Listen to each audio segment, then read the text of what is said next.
ረሱል ዓለይሂ ሰላቱ ወሰላም መውሊድን አስመልክተው እንዲህ አታድርጉ ብለው ከልክለው ቢሆን ኖሮ ሐራም ይሆን ነበር፣ ግን አልከለከሉም። አረቦች ያለ ነጥብ ይረዱት ነበረ ቁርአንን። ይሄ ፈትሐ ኪስራ በማስከልና ከላይ ነጥቦቹ ምናምን ሳይዞሩ በደንብ ይረዱታል፣ ያውቁት ነበር። ሌላው ህዝብስ የኢትዮጵያ ህዝብ ብታመጣለት ያንን ለምሳሌ ይሄን ያን ሳታስቀምጥለት አንብብ ብትለው አያውቅም። ሌላው ከአረቦች ውጭ ያለ አያውቀው። አላሁ ያዕለሙ ማ ነሽኩ ሚነል አለሚ። አሰላሙ አለይኩም ወረሕመቱላሂ ወበረካቱሁ። ውድ የራይና ቲዩብ ተከታታዮች እንዴት ናችሁ? ባላችሁበት ሁሉ የአላህ ሱብሓነሁ ወተዓላ ሰላም ይስፈን። ዛሬም እንደተለመደው አይነቱ ለየት ያለ እንደዚህ ማስተማሪ በሆነ ቪዲዮ መጥቻለሁኝ። የዛሬ ቪዲዮ ርዕስ የሚሆነው መውሊድ ይሆናል። በመውሊድ ጉዳይ በሁለቱ ግሩፖች የተባሉ ንግግሮችን ይዤላችሁ መጥቻለሁኝ። ለቻናላችን አዲስ ሆናችሁ ላይክ፣ ሼር፣ ሰብስክራይብ ማድረግ እንዳይረሳ። ለዚሁም ለቻናላችን ነባር ሆናችሁ ቪዲዮውን እስከ መጨረሻው ማየትና እንደዚሁም ቪዲዮውንም ላይክ ማድረግ እንዳይረሳ። የመጀመሪያ ቪዲዮ አይተን እንመለስ፣ ከዛም የራሳችን አስተያየት እንሰጥ ይሆናል። ወደ መጀመሪያ ቪዲዮ እንመልከት። ሙፍቲ ሐጂ ዑመር ኢድሪስ በመውሊድ ጉዳይ ላይ ምን ብለው ነበር? እስኪ አስተውላችሁ ስሙ። ለሚያስተውለው ሰው ትልቅ መልእክት ነው። ሂጅራ የሚሄዱት ሰኞ ነው፣ የሞቱትም ሰኞ ነው። ስለዚህ የጦሙት ነበር። ለምን ተጦማላችሁ ሰኞ ቢሏቸው ያአነሁ የውሙን ወሊድቱ ፊህ እኔ የተወለድኩበት ቀን ነው ብለዋል። ሐቂቀተ ሱናውን የፈለገ ሰው ነቢያችንን ስራ መከተል የፈለገ ሰው ሰኞ ሰኞ መጦም መሰባሰብ ማብላት መጠጣት ሳይሆን ሐቂቃ ሱናው ሰኞ መጦም ትክክለኛው ሱና እሳቸው ሰምታችኋል። ሐጂ ዑመር ሰምታችኋል። የተናገሩት ንግግርም ግልጽ የሆነ ንግግር ነው። ለዚህም ቁም ነገር አለ ዘል ትልቅ እንዳነጋገራችሁ ሳይሆን የትኛውን ገድፈው እንደተናገሩት እንዳቆጣላችሁ፣ ግን በዛ ውስጥ ላይ ትልቅ የሆነ እውነታን ተናግረዋል። ስለሆነ የፈለገ ሰኞ ሰኞ ቀን ይጾም አሉ፣ ግን በለው መውሊድን ማጽደቅን ፈልገዋል።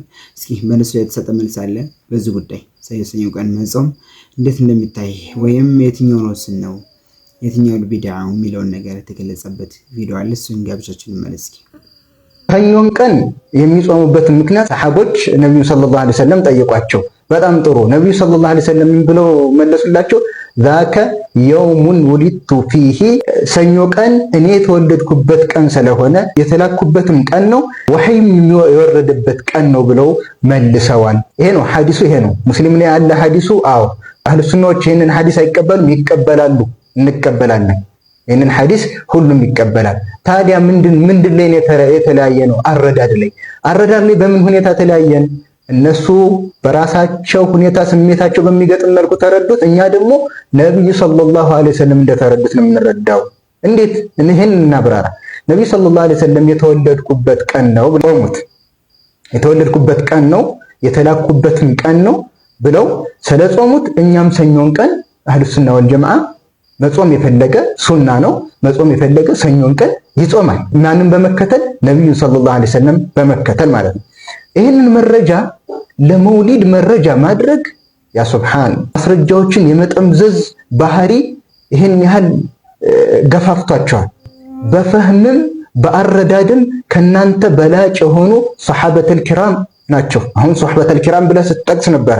ይህንን ሐዲስ ነብዩ ሰለላሁ ዐለይሂ ወሰለም ተናግረው ሰኞን ቀን ከጾሙ እነሱ ከዚህ ሐዲስ ምንድነው የተረዱት?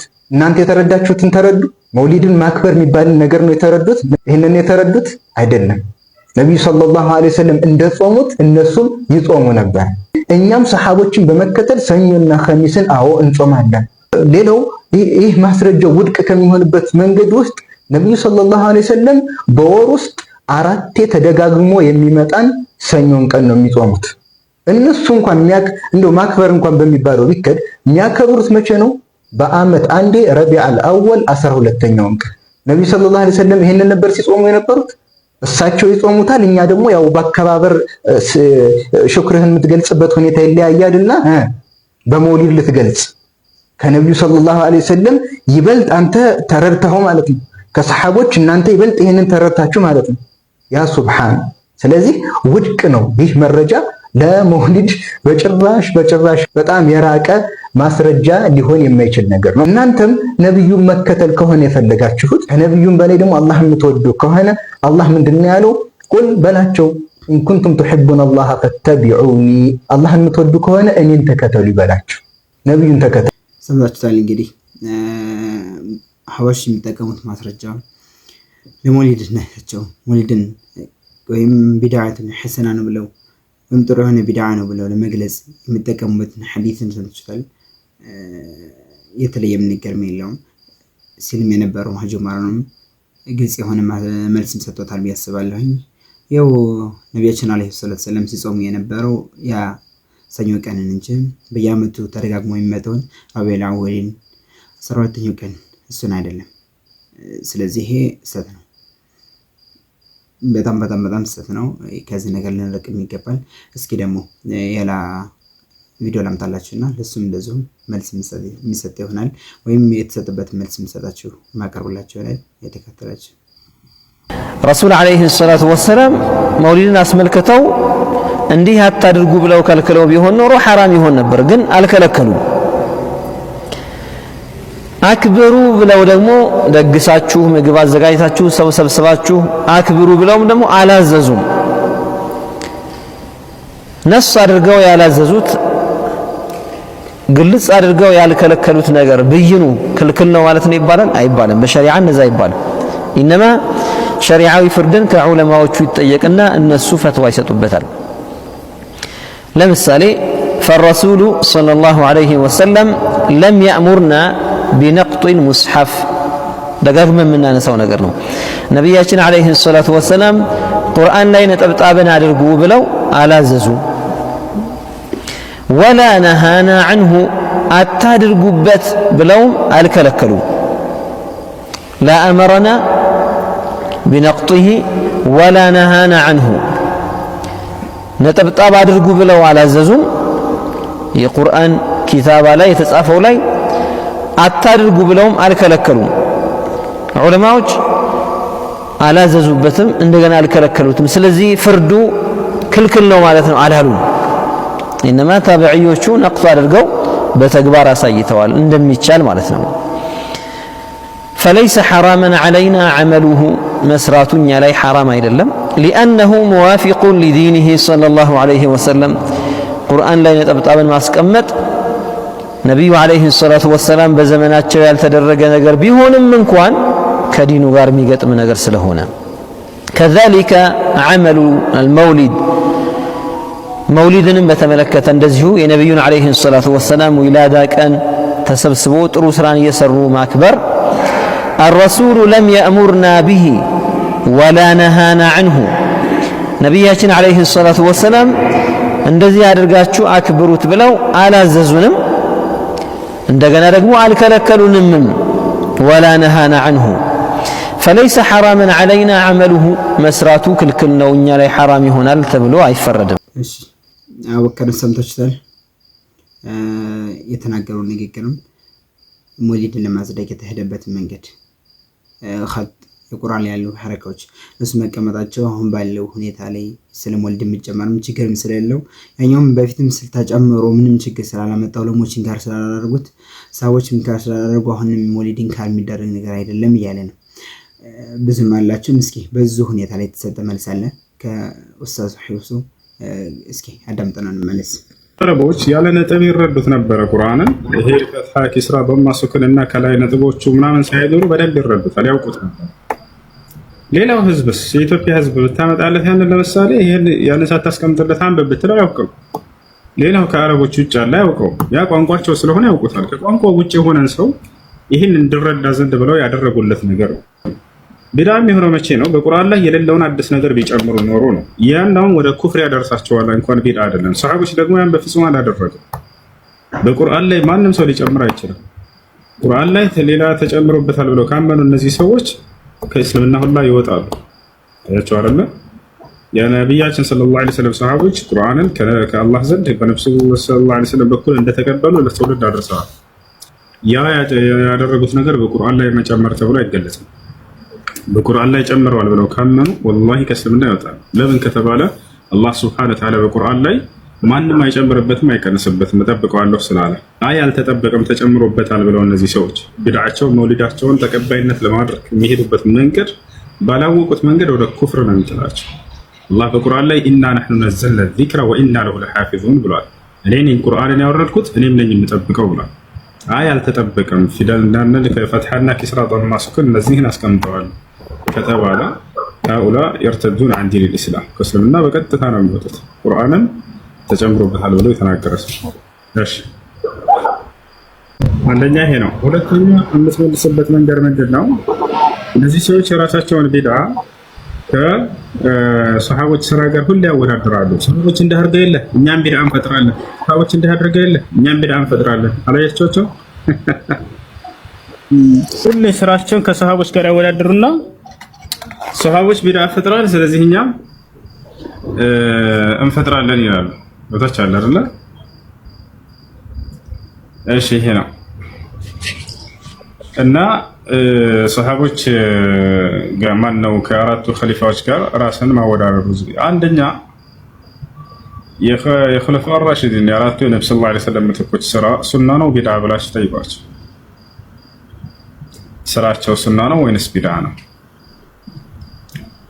ቢድዓ ነው ካሉ ከነብዩ ሰለላሁ ዐለይሂ ወሰለም ሐዲስ ጋር ነው ቀጥታ የሚላተሙት። ሱና ነው ካሉ እሰየው። ታዲያ የእናንተ ቢድዓ ከነሱ ሱና ጋር ማወዳደሩ ለምን አስፈለገ? ቢድዓ ነው አትበላ። ያን ከየትኛው ሐዲስ ጋር የሚጋጭት ከተባለ ነብያችን ሰለላሁ ዐለይሂ ወሰለም አለይኩም ቢሱነቲ ወሱነቱል ኹለፋኢ አራሺዲን ብለዋል። የአራቱን ምትኮቻቸው የእነሱን ስራ ሱና ብለው ጠርተውታል። አንተ መተህ ቢድዓ ነው ትላለህ እንዴ? ተፈርቷል። እሺ ተገቢ የሆነ መልስ ሆሰታል ብዬ አስባለሁ። ጥንቅቅ ያለ እንደምን ብዙም ማብራሪያ የሚያስፈልገው የሆነ መልስ ሰጥቷል። ይሄ ኡስታዝ አቡበከር የሚሉት የተሰጠው ጥያቄ ምንድነው ያለው? ይህ ቁርአን ላይ ያለው ነጥብ ማን የሰራው? ሰሃቦች ነው ያስቀመጡት። ያ ቢድዓ አይደለም ወይ? ያ ቢድዓ ሆኖ ከእስልምና ተቀባይነት ካለው ለምን ሞሊድስ ቢድዓውን ተቀባይነት የለም ነው? ያ ቁርአን ነጥቡ ከማን እንደተሰራ ምንችም ግልጽ ነው። ማን ተግባራዊ እንዳደረገው ሰሃቦች ናቸው። የለዛ ሰውዬም አሁን ሙሱ የጠየቀው ጥያቄም ደግሜን የምጠይቀው ፈልጋለሁ። ያ ነጥብጣብ ያደረገው ሰሃቦች ከሆኑ ሰሃቦች ስራ ምንድነው እንላለን። አሁንም አይ ቢድዓ ነው ካለ ልክ ወሱ እንዳለው ከነብዩና አለይሂ ሰላቱ ሰላም ሐዲስ ጋር ነው የሚጋጨው፣ ከነሱ ንግግር ጋር ነው የሚጋጨው። ነብያችን ምን ብሏል? አለይኩም ቢሱነቲ ወሱነቲ ኹለፋኢ ራሺዲን ስላሉ የምትኮቻቸውን ሱና እንደ የምትኮቻቸውን ድርጊት ሱና ብለው ስለጠሩት ምንም ከነብዩናችን አለይሂ ሰላም ጋር ንግግር ጋር ነው የሚጣላመች። ስለዚህ አሁንም የሱ መልስ ምንም በቂ ነው ያስባለሁ። ምንም ከሚያገናኘው ነገር የለውም። አንደኛ ደግሞ የተደረገበት ምክንያት ይሄ ነጥብጣው የተደረገበት ምክንያት ስናየው ቁርአን ላይ ለኛ እንዲገራ ተብሎ ነው። አረቦች በተለምዶ አረብኛ ተናጋሪ ስለሆኑ ቁርአን በደንብ መረዳት ይችላሉ። አይደለም ማንበቡ ትርጉሙን በደንብ ማንም ካለምንም አስፈላጊነት ማንም ሳይላቸው ይረዳሉ። ግን እኛ ጋር ስንመጣ አጀሙ ጋር ስንመጣ ቁርአንን የሚረዳው ማንም የለም። ለዛም ላጻፉ እንዲቀለን እንደዚሁም ስንቀራም እንዲቀለን ተብሎ ሐረካ ተበጀበት። ያ ከኢባዳ ነው ልንለው አንችልም። ኢባዳም አይደለም። ያው ሰሃቦች ሰርተውት እንኳን ነው ቢድዓ ነው እንኳን ብንለው የተደረገበት ድርጊት የተደረገበት ምክንያት ከሞሊድ ከሚደረግበት ምክንያት አይመደብም፣ አይገናኝም። ሞሊድ የሚያደርጉት አላህ ሱብሓነሁ ወተዓላ ያቀረበላ መልካም ስራ ነው። እኛም መልካም ጥሩን ሁኔታ እናሳልፍበታለን፣ ጥሩ ኢባዳ ይሆናል ብለው ነው የሚሰሩት። ይሄ ሐረካ የተደረገበት ደግሞ ለሰው ልጆች እንዲቀል ከኢባዳ ታስቦም አይደለም። የተሻለ የሚሰጡ ተብዬ አስባለሁ። እስኪ ወደ ቀጣይ ቪዲዮ ደግሞ አይተን እንመለስ። የሼኽ ኤልያስ አህመድን ቪዲዮ ልጋብዛችሁና እንመለስ። እስኪ አንድ ጊዜ አብዱላህ ብን ቀይስ አቡ ሙሳ አልአሽዓሪ የተባለው ታዋቂው ሰሓቢ ከረሱል ሰለላሁ ዐለይሂ ወሰለም ህልፈት በኋላ መስጂድ ሲገባ ሰዎች ሰላት እየተጠባበቁ ክብ ሰርተው የተለያዩ ቦታዎች ክብ ሰርተው ዚክር ሲያደርጉ ተመለከተ። የሚያደርጉት ዚክር አደራረግ ያልተለመደ ሆነበት። ክብ ሰርተው ከነሱ መካከል አንዱ ከቢሩ ሚአ ይላቸዋል፣ 100 ጊዜ አላሁ አክበር በሉ ይላቸዋል። እነሱም ያንን ተቀብለው የሚቆጥሩበትን ጠጠሮችን በእጃቸው እያገላበጡ አላሁ አክበር እያሉ 100 ይቆጥራሉ በአንድ ድምፅ። ከዚያ ደግሞ ሀሊሉ ሚአ 100 ጊዜ ላኢላሃ ኢለላህ በሉ ይላቸዋል። ያንን ያደርጋሉ።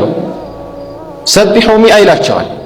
ይህንን አቡ ሙሳ አልአሽዓሪ በተመለከተ ጊዜ ቀጥታ እርምጃ ከመውሰዱ በፊት ከሱ በላይ አዋቂ ነው ብሎ የሚገምተውን ሌላኛውን ታላቁን ሰሓቢ ለማማከር ሄደ። አብዱላህ ብን መስዑድ ረዲየላሁ ዐንሁ ወአርዳ። እዛ ሲደርስ ቤቱ አጠገብ ሌሎች እሱን የሚጠብቁ ተማሪዎች ነበሩ። አልወጣም ወይ አላቸው። አልወጣም አሉት። እሺ ብሎ እዛው በር ላይ ጠበቀ። ሲወጣ ጊዜ አባ አብድራህማን አለ መስጂድ ውስጥ የሆነ ነገር አየሁ። ያው በጉልህ እይታ ስንመለከተው መጥፎ ሆኖ አልታየኝም እና ስለሱ ልጠይቅህ ነበር አለ። ምንድን ነው አለ። ኢን ዕሽተ ፈሰተራህ አለው። አላህ መቼም ዕድሜ ከሰጠህ ያው ስንደርስ ታየዋለህ አለው። ግን ሳይደርሱ ነገረው። መስጂድ ውስጥ እንደዚህ ክብ ሰርተው እንዲህ የሚሉ እንዲህ የሚያደርጉ ሰዎች አለ ብሎ ዝርዝሩን ነገረው። በዚህ ጊዜ ምን አለው አብዱላህ ብን መስዑድ አፈላ አመርተሁም አን የዑዱ ሰይአትህም ወضمنت لهم ألا يضيع من حسناتهم شيء ወንጀሎቻቸውን እንዲቆጥሩ አትነግራቸውም ነበር ወይ?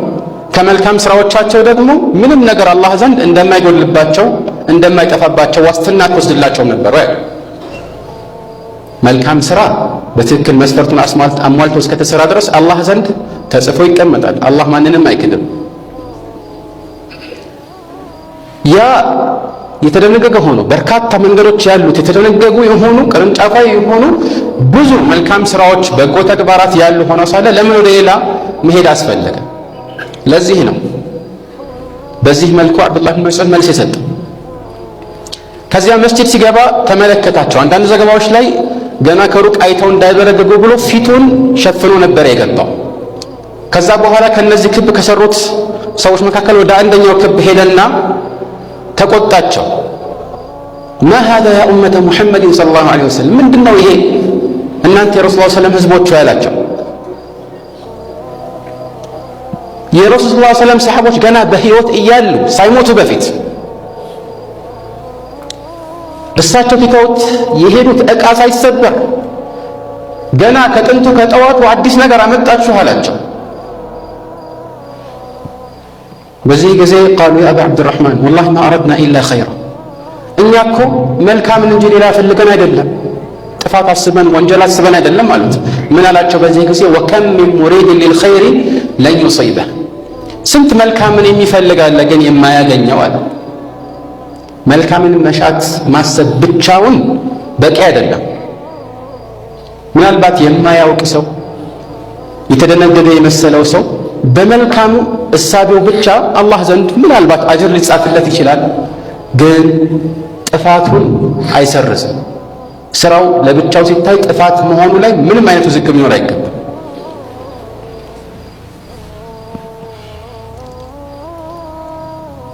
በዚህ መልኩ ነበር ሰሐቦች እንዲህ አይነት አዲስ ነገሮችን የሚያወግዙት። ለዚህ በጣም ብዙ ተምሳሌቶችን ማምጣት ይቻላል። ከዛም በኋላ የመጡ ታላላቅ የኢስላም ሊቃውንት ይህ ነበር መገለጫቸው። እንግዲህ ሼህ ኢልያስ አህመድ ሰምታችሁታል። ግልጽ የሆነ ነገር ተናግሯል። እስልምና ላይ ቢድዓ አዲስ ነገር ምን ያህል የተጠላ መሆኑን ሰሃቦች ዘንድ ምን ያህል እንደተጠላ ወይም ምን ያህል የተጠላ መሆኑን በደንብ አድርጎ ገልጾላቸዋል። በአብዱላህ ብን መስዑድ እንዴት አድርጎ እንደተናገረ ይህ ቢድዓቸው እንዴት አድርጎ እንዳወገዘባቸውም በግልጽ በሆነ መንገዱ ተናግሯል። ምንም የተሻለም ሊባል አይችልም። ብዙ አድርጎ ገልጾለታል። ስለዚህ እኛ ሞሊድ የምንለው ይሄ ነው። ሞሊድ አንቀበልም፣ እሱን አንሰራም እንዝል ከስራው ወይም ነቅፈን አይደለም፣ መጥፎ ነገርም ለኛ የሚያስቸግር መሆን አይደለም፣ ግን ከራሳችን ስሜት የመነጨም አይደለም፣ ነቢዩን ካለን ጥላቻም አይደለም። ምንድነው ቢድዓ አዲስ ነገር ነው። ነቢዩን አለይሂ ሰላቱ ወሰለም የከለከሉት ትልቅ የሆነ ወንጀል ነው ብለን ነው። ስለዚህ መሰራትም የለበትም። አላህ ሱብሓነሁ ወተዓላ እንዳለው ኢን ኩንቱም ቱሒቡነ አላህ ፈተቢዑኒ ዩሒብኩም አላህ እንዳለው ይህም የምትወድ ከሆነ ነቢዩ ከተኛውን ሰም ተከተሉ። ከወደታችሁ ውዴታ አላህ ሰውን መውደድ ነው። ከነቢዩ ማስበልጦ እሱ መውደድ ግዴታችን ስለሆነ ስንወድ ከሆነ መልእክተኛውን እንድንከተል ተዘዘን። መልእክተኛው አለይሂ ሰላቱ ወሰለም ደግሞ ከዚህ ከመጥፎ ስራችን ከልክለውናል። ስለዚህ ይሄ ሞሊድ የሚባለው ነገር ያለው ደረጃ ሰጥታችሁታል። እሱን የሚያከብሩ ሰዎች እሱ እንዲከበርላቸው የሚሄዱበት መንገድ መጥፎ ቢሆንም ብዙ መንገዶችን ብዙ የቁርአን ተውሎችን ሐዲስ ተውሎችን ቢጠቀሙ ሞሊድ ቢድዓ ነው። ምንም አዲስ ነገርም የለውም። ብዙ መባልም መዘርዘር የሚያስፈልገው ነገር የለም። ሞሊድ ቢድዓ ነው። ቢድዓ ነው። ቢድዓ ደግሞ በላላ ነው፣ ጥመት ነው። እስልምናችን ላይ ሃይማኖታችን ላይ ተቀባይነት የለውም። እስኪ አንዳንድ ቪዲዮዎች ላምጣላችሁና እዚህ ሞሊድ የሚከበርባቸው ቦታዎች የሚደረጉ ድርጊቶችን ወይም ያሉ ሁኔታዎችን እስኪ ላምጣላችሁና እንመልከትና ተመልሼ እመጣለሁ። እስኪ ሰላም ያላ ፍቅራ ካለነው ሁሉ ጋር በርሶ ያየነው ተመለክ በሰበቼ ለምሽማው ኮኔ ረጋት ወዳገት ነው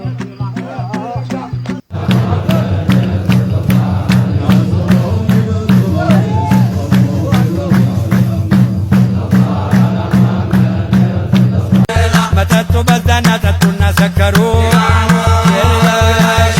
ሲጠሩ ዋሉና ሲጠሩ አደሩ ማንም ቢነቅፋቸው ለማንም አልፈሩ አንተን ሲፈልጉ ወጣቶች በረሩ መዘከር ጀመሩ። ያያችሁት ነው ምን ያህል ድርጊቶች እንዳለው፣ ምን ያህል ሁኔታዎች እንዳሉ፣ ምን ያህል እክትላጦች እንዳሉ አሁን ያሳያችሁ ቪዲዮአችሁ አይታችሁታል። ከሴቶች ጋር ተቀላቅለው ያለ ሁኔታ አይታችሁታል። ብዙ መግለጽም ያስፈልገው በጣም ርካሽ የሆነ ነገር ነው ያለው።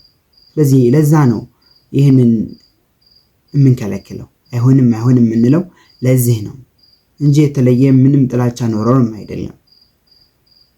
ከሸሪዓ የወጣን ስራ ነው። በቃ ምንም ሊባልም አይገባም። ምንም ሊሆንም አይችልም። ያለው እክትላጥ እያያችሁት ነው ያለው። መደነስ ደንስ ነው፣ ጭፈራ እንደ ክለብ። ስለዚህ አላህ ሱብሓነሁ ወተዓላ ከዚህ ነገር ያርቀን። እስኪ የመጨረሻ አንድ ንግግር ላምጣላችሁ። የተላህ ሼክ የሆኑት የዘመናችን ሼክ የሆኑት ኢማሙ ሷሊህ አልፈውዛን የነሱ ንግግር ላምጣላችሁ።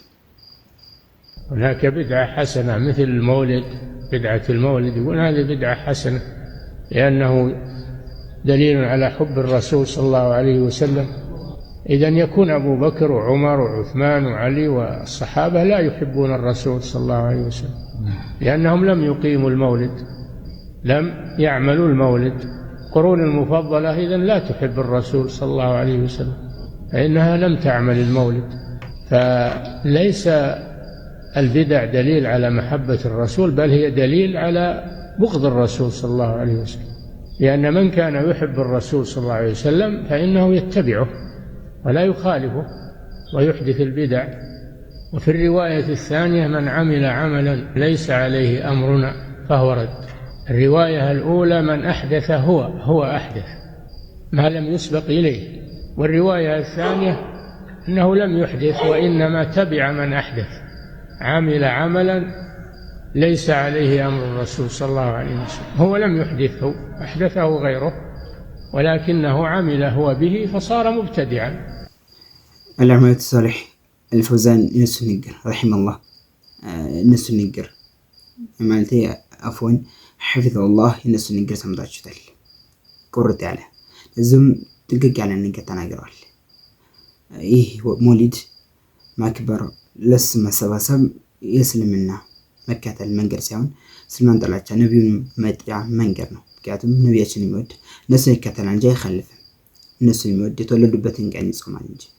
የተወለዱበትን ቀን ስንል አረቢያ ላይ እሱን አይደለም። የተወለዱበት ቀን ብለው እነሱ ሲጾሙት የነበረው ሰኞ፣ በየወሩ 4 የሚመጣውን ሰኞ ነው። እሱ መጾም ነው ያለብን። ኢላም ብዙም ላበሰባችሁ አልፈልግም። ብዙ የሚባል ነገር ነበረው፣ ግን ቪዲዮ እንዳይረዝም በማሰብ ብዙም ማበቂ ይሆናል። አላህ ሱብሓነሁ ወተዓላ በሰማነው ተጠቃሚ አድርገን።